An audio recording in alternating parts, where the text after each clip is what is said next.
Okay mga kabards, mga kaibigan, welcome back to another content. And for this Bibigyan ng video, mga meron tayong i-feature na isa. Ay, huwag ka magalit sa akin ka-dreamer kasi ikaw lang yung nababasa ko dito eh. Pakinggan lang natin. influencer ng 5 araw para tumugon at pagdating ng July 21, magsasampa na ng kaso ang CICC. Nako, nakakatakot naman yun. So you have 5 days para purgahin yung mga pages nyo about sa sugal. I don't think na kasama yung after 21. Hindi ko lang sure kasi mas maganda tanggalin nyo na lang. if there is anything na i-advise ko sa inyo. Kasi they have the government's backing dito. Malamang when they say they will file, they will go to the ends of the earth para kayo ay habulin. Okay? Sabi ni Paraiso, uunahin nilang habulin ang 20 influencers na may pinakamaraming followers. 20. Sino kaya yung 20 na influencers na may pinakamaraming followers na nag-promote ng sugal? Okay? Isa lang yung nasa isip. Hindi naman. Marami actually. Pero bahala kayo. Ayoko na kayong pangalanan kasi dati ko na kayong kinokontent eh. Alam niyo naman siguro yung tama't mali. Right? So tuloy natin. Marami kang po pwedeng ikaso. May estafa yan. Ooh! Bakit estafa? Wow. Lalo na yung mga pumaldo dito. Pero sana isama lang nila, wag lang yung scatter. Dapat isama din nila yung mga sports betting. Kasi may mga sports betting na illegal din eh. Paano mo ba malalaman kung illegal lang isang bagay? Kung wala siya sa listahan ng PAGCOR, automatic illegal yun. Kasama na rin din nila yung kay Zian Yasa, yung ano niya, yung bullshit niya na casino na yun. Illegal din yun. Diba? So, sino pa? Ako may naiisip ako yung mga nagpapaisabong kasi buhay pa rin ng isabong ngayon eh. Sana isama din nila yon. Wag lang silang mag-focus sa scatter, just to be fair. Kasi meron mga influencer na cover yon. May sports betting, may ganito, may ganyan. Sama nila lahat. Okay, tuloy natin. ICT. Merong specific illegal gambling that he's promoting.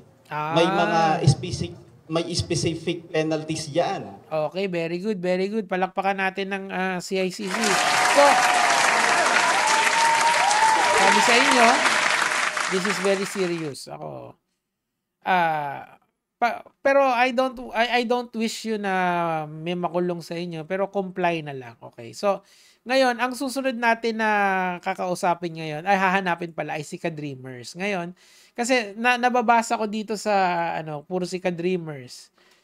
Number 1 si Ka-Dreamers eh. Tapos nakakatawa si Chooks din. Well, si Ka-Dreamers muna. Wala naman tayong magagawa kila Chooks eh. Ito. Ka-Dreamers. Ayan. Okay, so si Ka-Dreamers kasi, eto, papanorin lang natin. Grabe RJ Australia. Oh. Okay. Dreamers, sobrang ganda na nitong dream house kahit na hindi pa nakukulayan ng ibang bahagi. Abay lalo na siguro kung may kulay na lahat iyan tapos makukulayan. Ang laki ng bahay na binili ni Ka-Dreamers. Ko pa ang buhay mo. Ngayon, in fairness naman kay Ka-Dreamers kasi, teka.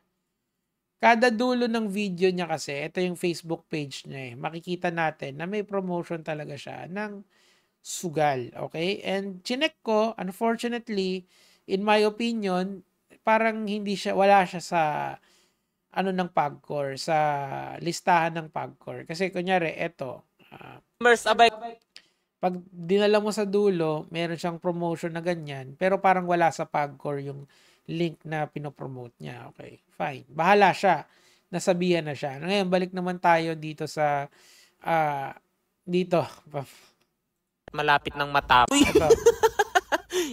Bali ngayong araw nga ho pala mga ka-dreamers ay may pumunta na artista din sa ipinagagawa kong dream house. Ay ako bagahoy kabat.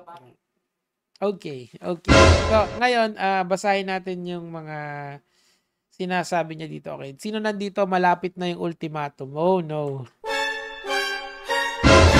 Ito, sabi nito, it's a fake barangay hall.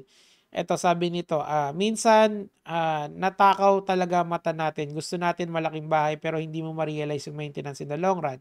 Like sa pag-maintain ng kalinisan ng bahay. Well, hindi lang yun. Actually, ang problema kasi sa malaking bahay, number 1 dyan, yung amilyar mo.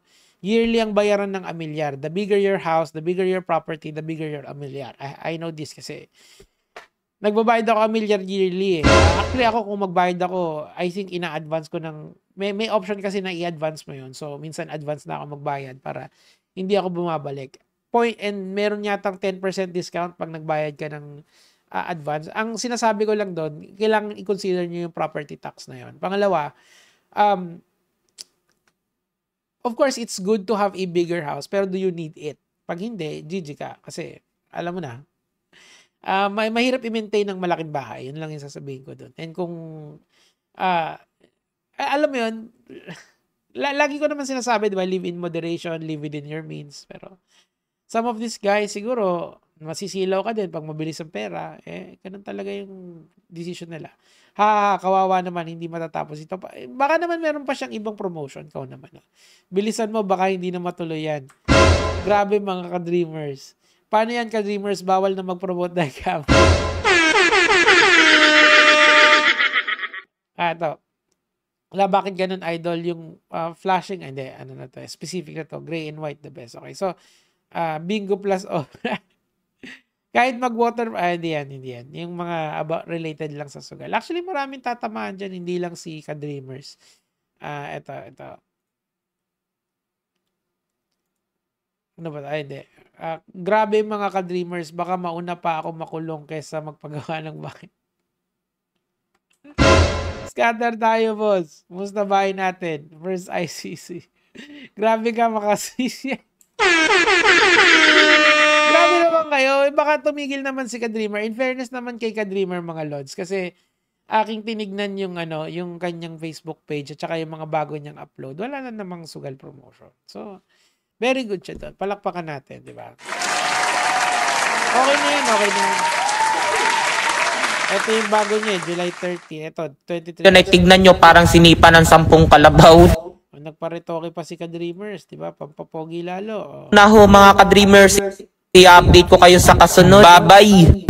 Pinakamalaking desisyon sa buhay. Ang sarap naman ng desisyon mo sa buhay. Magpa-tangos ng ilong. Rhinoplasty, okay. Very good. At least, feeling pogi siya. Nakakataas din ng confidence yan. Pero, buhay mo naman yan. Tingnan natin. Dito, ito, maraming views. I only see my... Ba't nyo ninaaway si ka-dreamer? Diyos ko naman, kasi nananahimik si ka-dreamer. Madaliin mo na yung bahay mo, lagot kayo sa CICC. Tag CICC. Hinahanting na kayo ng CCICC. I-rush mo na yung bahay mo, boss. Kikilos na CICC. Hanggang August 15 pa naman bago sila bisitahin ng CICC. Yeah, ghost na nasilip na siya. Sana all nagpo-promote ng scatter. Napadpad ka dito. Bye-bye na utol. Yari ka sa CICC. Miss old ka-dreamers.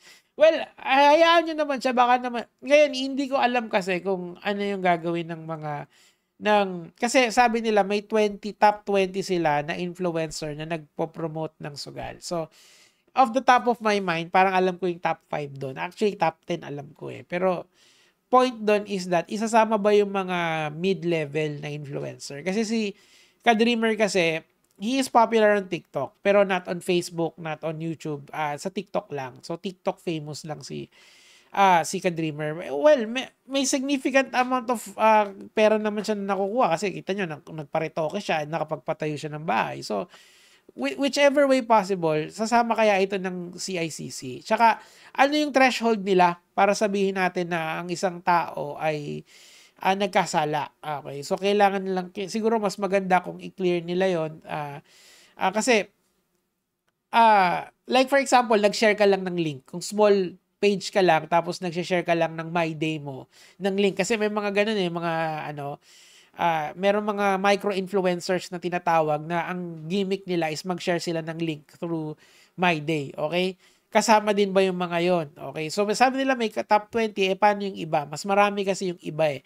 Actually, in my opinion, yes, malaki yung epekto, malaking epekto ng mga malalaking influencer sa pagkalat sa nakakatawa si Jason Tito sa paglaganap ng scatter. Pero, wag na rin natin kalimutan na yung mga micro-influencers din na mas marami sila di hamak dun sa mas malalaki at yung reach nila combined is more than yung sa 20 na tinutukoy ng CICC. So, I guess kailangan yun i-clarify ng CICC kung paano nila i-consolidate yun. Kasi mas marami yun eh. Di hamak, mas marami yun. More than, I believe, 100. Kasi lahat, pagka kasi yung mga, ano na yan, mga casino companies na yan, naghanap sila na magpo-promote sa kanila. Usually, kalat yan. As in, lahat ng tao lalapitan nila yan. I mean, ako nga lalapitan nila eh. Hindi naman ako kasing sikat ni Ka-Dreamers, diba? Anyway, mga kamatis, mga kaibigan, huwag na natin kawain si Ka-Dreamers. Mukha namang nag-comply na. Yun lang naman yun sa akin for today. Yege mga lods.